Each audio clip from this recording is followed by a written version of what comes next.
lot and spends time pondering his own subconscious and many things unknown to me.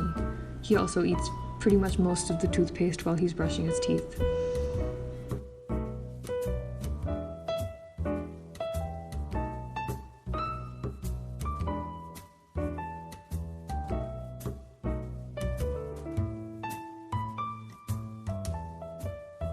He's mystical in his abrupt movements, moving in and out of the bardo like a flowing creek, like a musical fairy elephant.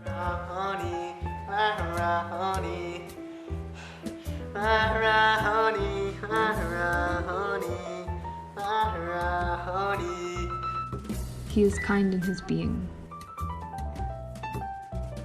He is my inspiration.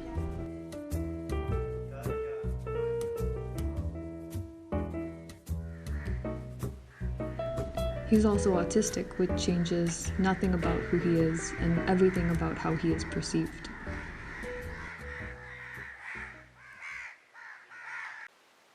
Autism is a psychological condition characterized by inhibited social and communicative skills and different sensory experiences.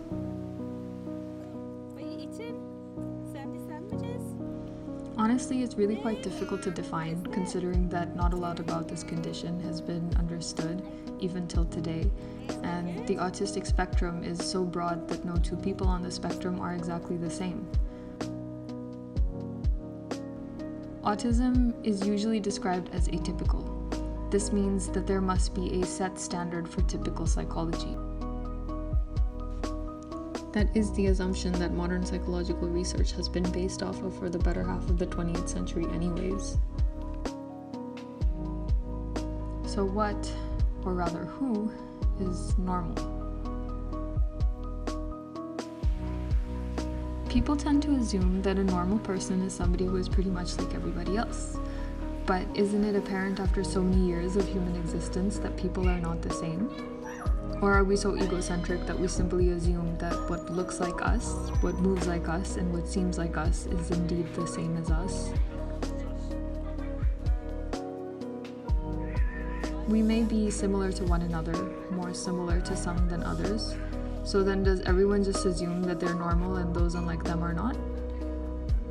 We use ourselves as a standard by which we judge others. Whether our opinions of ourselves are good or bad, everyone else is relative to us. If they loved me, they'd say it more often, because I would. If they were upset, they'd cry, because I would. And if they were normal, they'd follow all the unwritten rules of social conduct, subjective as they may be, because I would. Unfortunately, people seem to make overarching generalizations about things they pretty much know nothing about. If you're normal, then where is the data? Where is the proof? What method was used to determine this? And what exactly is your definition of normal? Because even if we can somehow gain global consensus on what normal is, we cannot reach into the minds of all people on Earth to fully determine with our own limited scope of understanding whether they do indeed fit into said standard of normal. To ask somebody isn't enough because oftentimes people don't even know themselves. Although it is somewhat evident that we have some shared behavior overall, much of which could just be socially internalized and followed, it is not enough to assume that there is in fact such a thing as normal psychology. There is actually more reason for us to believe that humanity is neurodiverse.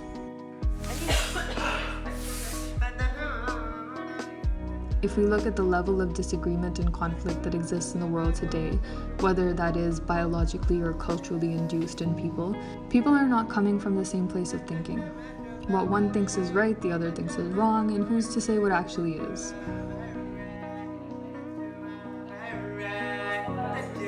So why then does there exist this false concept of normal psychology?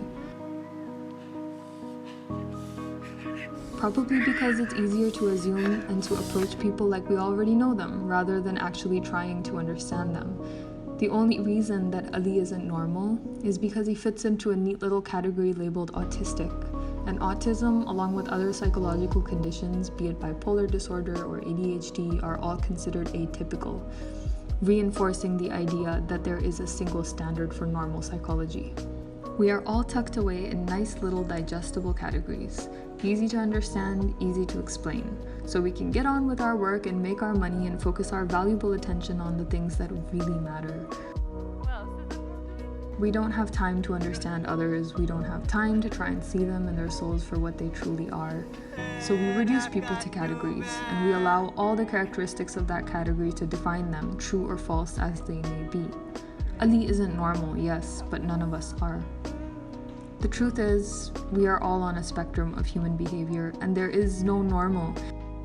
You might share many similarities with Ali, but nobody's going to categorize you as autistic because you don't meet the surface level requirements of that definition. By reducing people to these categories, we neglect them. We ignore the depths of their existence. We also stunt our own understanding of human behavior. When Ali jumps, when he stares into space and pulls at the invisible strings in the air, when he says his repetitive mantras, which amuse him endlessly, I refuse to dismiss all of it as a byproduct of autism, an abnormality. He's more than that. He's special, just like we all kind of are.